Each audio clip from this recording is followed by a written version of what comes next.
Instagram scroll करता करता आज मी एक व्हिडिओ पाहिला आणि मला एक प्रश्न पडला आणि तुम्हालाही तो प्रश्न पडेल की सर्व गुण संपन्न आपला महाराष्ट्र असून आपला मराठी उद्योजक मागे का पडला। हा व्हिडिओ पहा। महाराष्ट्राचं जीडीपी जे आहे ना ते भारतामध्ये नंबर 1 आहे। सगळ्यात जास्त जीडीपी भारताचं आहे। भारतातल्या 1000 श्रीमंत उद्योजकांची जर लिस्ट बनवली तर त्यात मराठी माणसं शोधून पण सापडत नाही।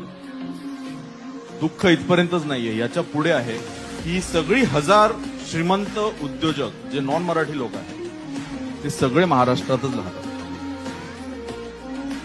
हे ऐकून जरा ना आपल्याला आतमध्ये काहीतरी व्हायला हवं की आपल्या मातीमध्ये जर एवढं पोटेन्शियल आहे, आपल्या राज्यामध्ये जर एवढं पोटेन्शियल आहे आणि बाहेरचे लोक येऊन करोडपती होत आहेत, हजारो करोड करतायत, मग आपण काय करू शकतो? मराठी पाऊल पुढे पडण्यासाठी आपण काय केलं पाहिजे हे कमेंट करून नक्की सांगा।